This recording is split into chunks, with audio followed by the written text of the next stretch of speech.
A big storm moving into the west coast is going to bring flooding, even some severe weather, and yes, can you believe we're talking about the potential for tornadoes in California? A really wild setup. Otherwise, quiet across the rest of the country, but it's not going to stay that way. We're going to break all that down in today's video. Hey guys, I hope you're having a great day wherever you are. Thanks for checking the channel out. And I want to say thank you first of all to everyone who responded in the comments yesterday. I'm weighing out the future of this channel, what it looks like. And thanks to you guys, really, it's all because of everyone who subscribed. And I'm super excited to see us pass 4,300 subscribers just in the last 2 months since I've been pushing out weather content. Most of all, I hope these videos have been helpful for you. You enjoy watching them and you get something out of them. Many of you chimed in, and honestly, your feedback is invaluable. Some of you said you really enjoy the content the way it is now. They're short videos. Some suggestions were maybe you post the video every 2 to 3 days. Somebody said twice a day. I don't think I can handle that right now, but it's not a bad idea. Maybe they're short. And I kind of do that now when there's severe weather or a big weather situation is underway. I think that will continue. And some of you are exactly right. Severe weather is right around the corner. Come on, we're dealing with severe weather in California tomorrow. It's going to just continue to spread across the country over the next couple of months, really all through the summer.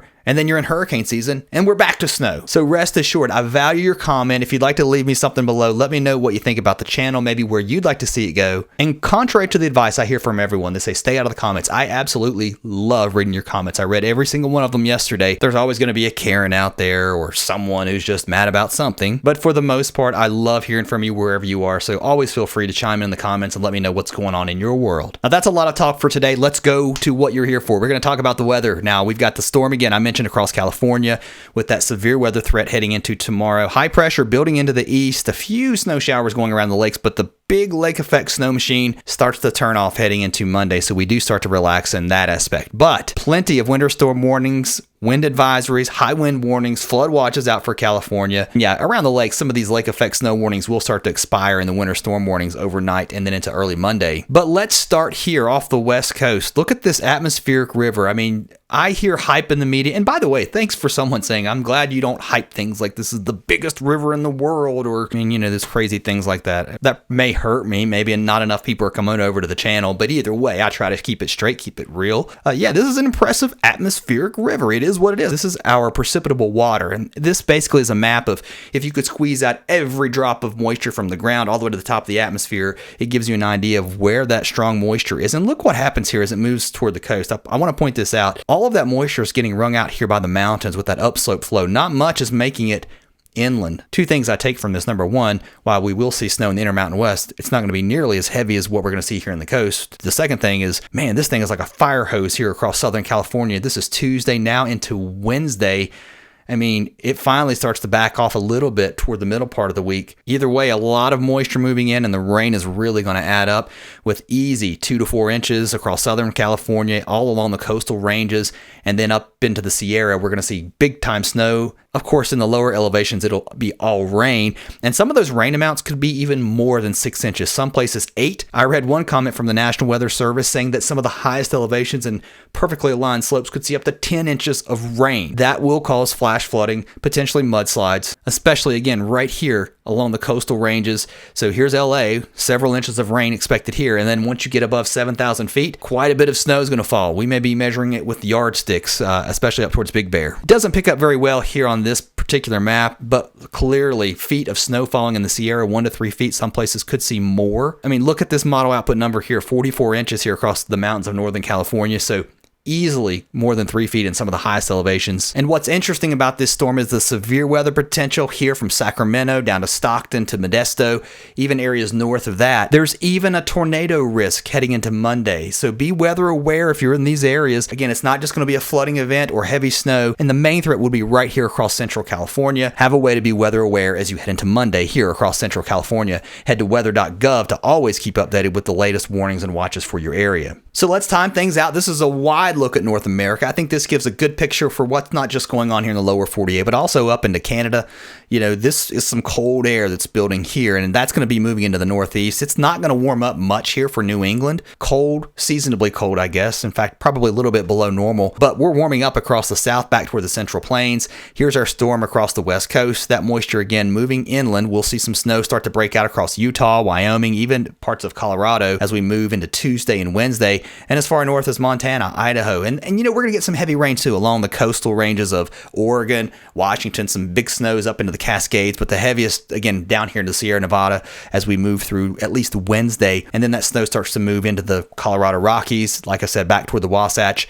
Not quite as heavy across New Mexico and Arizona, maybe some light precip in the northern parts of these states. And then we watch this system move toward the center part of the country. Now, this will be our next potential storm heading toward the East Coast as we move toward Thursday and Friday. We'll be mostly dry from the central plains all the way to the East Coast. Cold high pressure building again into New England through the week. Here's high pressure on the backside of that, pushing some moisture, and we'll probably get cloudy here across the Great Lakes. Some showers trying to break out sometime around Wednesday. There's our storm in the west, and then as it moves toward the plain states, once it gets east of the mountains, it tries to start deepening. There's not a lot of upper level support with this storm. That's something to keep an eye on, and that's something that I think if we do see more of a wintry solution, we're going to have to get the northern jet involved here, and things are going to have to phase together. So far, that hasn't happened on this afternoon's run of the European. It's still not happening. It's keeping everything pretty much a rainmaker with the exception of New England. Here's some really cold air trying to move in. This trough tries to connect with the low once it gets toward the coast, and then it really tries to do something right here.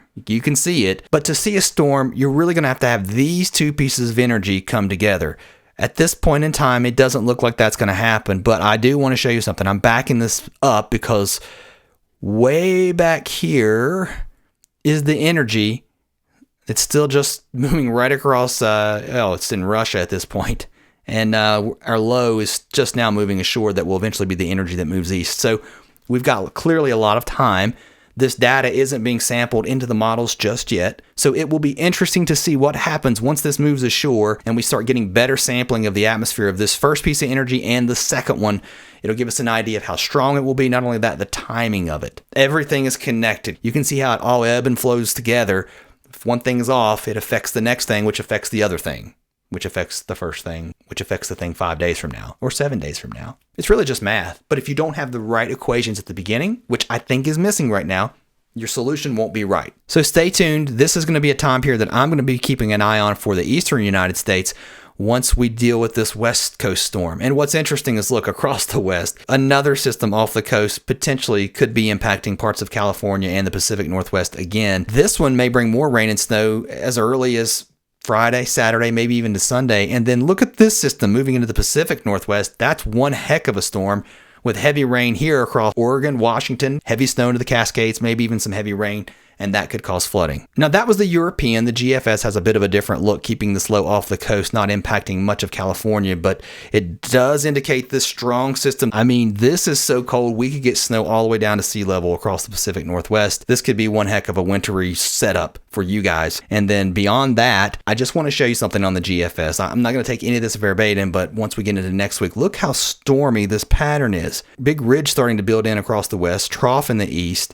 If you're hoping for winter to end across the east, I don't think it's over just yet. This is why we're seeing a stormy weather pattern. We're getting into March. I understand it warms up and gets cold and then warms up, but it looks stormy. I can't deny that. If I couldn't come on here and say, oh, it's going to be quiet, winter's over. Now on the calendar, meteorological spring begins March 1st. I know spring doesn't begin officially until later in March, but from a calendar standpoint and from a weather standpoint and forecasting, we're changing seasons. And we're starting to see it too. And you know what's interesting is once you start introducing heat into the atmosphere, I mean, that adds energy. At least in my experience, some of the biggest surprise snowstorms happen in March. I'm not trying to give you false hope. I'm just saying it's stormy. It looks stormy, but if you're hoping for spring, yes, clearly the seasons are changing. Thanks guys for watching the video today. I'll catch you next time.